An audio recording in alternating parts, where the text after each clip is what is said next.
Howdy, y'all.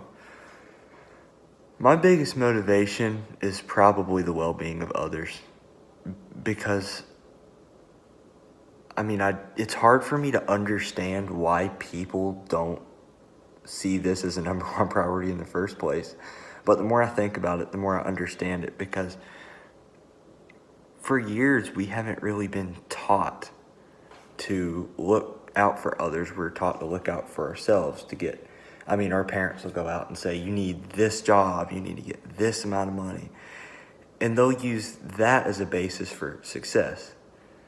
It's ridiculous to me that they will use a piece of paper, a piece of green paper, and how much of this paper you have to determine your worth. That's ridiculous. We need to pay attention to what quirks we have and what skills we have and what weaknesses we have, and putting that into society so we can build society. So instead of being proud of ourselves as individuals, we can look at the whole picture. When you look at a piece of modern art, you don't say, wow, I love this paint stroke. This one single stroke of paint is the most beautiful thing I've ever seen. No, you look at the whole thing. We should be able to do the exact same thing with life, but we're taught the wrong way. What I love most about people is how different we are. We're so different. We all have our own sets of skills. We all have our own things going on, things that we've learned, things that we're born better at. And it's so fun and it's so interesting to me to really look at somebody and figure them out. And normally, 9 times out of 10, at least from what I've seen, the most unhappy people are not where they're meant to be.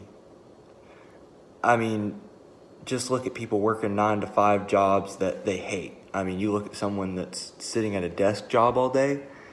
When they go home, and let's just say they're a photographer and they love taking pictures. Well, sitting there looking at a computer is not using your strong suit. You're just sitting there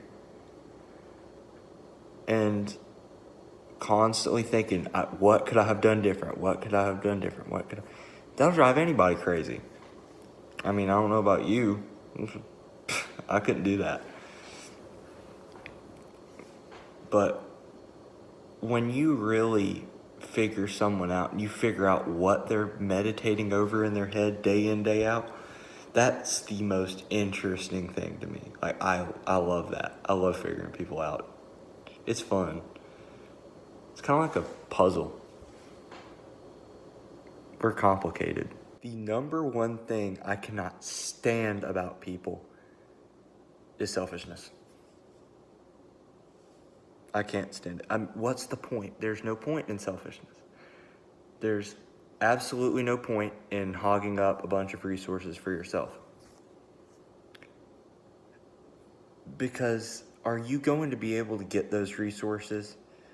And are you going to be able to use them so well that you're going to put more into society than spreading these resources out to people? Probably not. So, what? I don't get it. What? Raise your dopamine level for a second? Will it make you happy for a little bit? And then next thing you know, you want to waste more resources? It just doesn't, I can't put it together. Maybe one day I will, but when it comes to dislikes, that's the heater right there. If there's one thing that I'd change in this world, I'm getting rid of that mindset. That's the next question. Getting rid of that narcissistic mindset. Because that's the most toxic thing. Us as a society has gotten so strong, nothing can bring us down but, ourselves. We're so powerful that the only thing that can bring us down is us. And that's something that we have to change in the direction we would go with that is teaching people differently. Because we've already learned to act like that. And they're going to teach their kids to act like that. And they're going to teach their kids to act like that. Until we can stop that cycle, nothing can change. Now, what is freedom to me?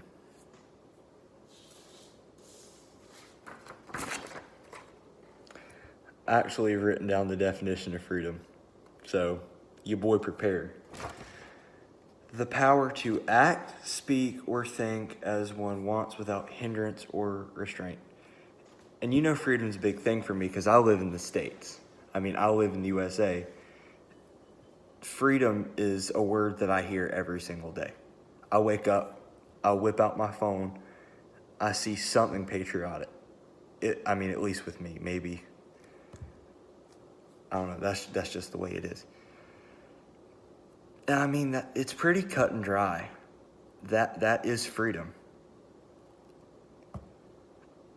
To live without freedom is a very, very dangerous thing. Because when we start to go without freedom, like I said earlier, that's when our minds will wander and wander and wander.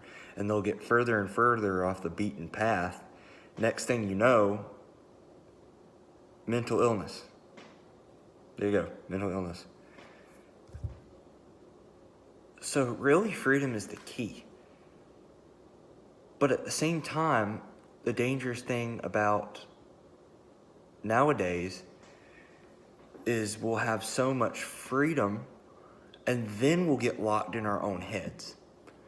Then after we're locked in our own heads, then we got the freedom to do this and this and this and this. So it's like we have freedom, then we don't, then we do, then we don't, then we do, then we don't. We need to make it where we're happy and we're full of freedom all the time. We need a combo between the two. And then our drive, our personal drive is the thing that's going to let us get things done and not currency. Anyway.